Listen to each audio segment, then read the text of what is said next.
That's a short right there, man. On Love. Oh, we got Luis from Detroit. Could be The Luis, D. but Detroit Luis. what? Detroit, man. what? I gotta say Detroit and the Bay, man. We're like cousins, and Yeah, I you know might the- know that already. Yeah, But the Detroit fuck with the Bay, and the Bay fuck with Detroit. man, got love for Detroit. The music comes out of there like always. New York and LA carried the 80s and 90s. Midwest and a small percentage of artists ruled over the early 2000s. I might be wrong, but I feel like over the last 10 years, only Chicago and Atlanta artists have been becoming overnight superstars more than any other geographic area. Do you feel that Atlanta is the new hotspot, and how long will it last? It's gonna last up until it doesn't last. That's like everything. Everything's got growth, everything declines, whatever. I got love for Atlanta, and Atlanta's doing their thing right now.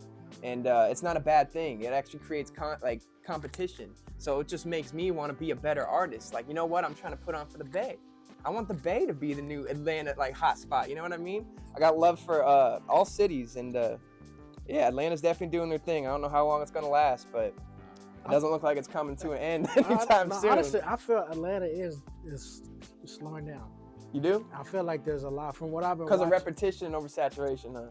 It might be. I think that plays a part. But one thing I've been learning about Atlanta, and one thing because I've been to Atlanta. I was out there in 2020 because I was sitting out with the label out there.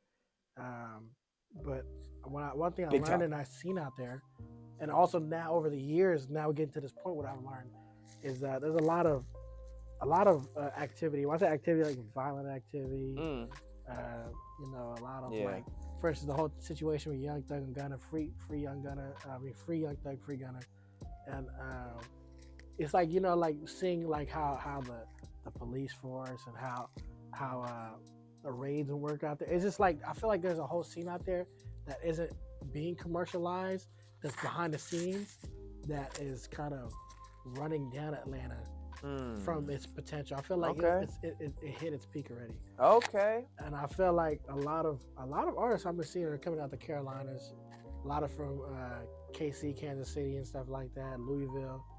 I've been seeing a lot of random artists starting to pop up more. I feel like even though Florida had its run, seeing some artists come out of Florida.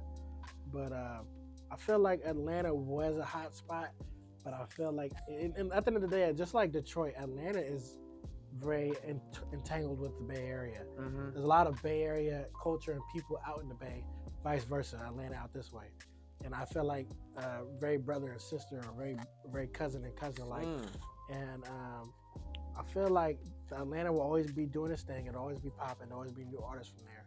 But in terms of hotspot, I feel like it's cooled down a lot.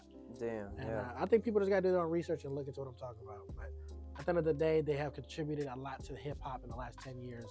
Just in general, but especially in these last 10 years. A lot of the sound people are copying is from Atlanta artists.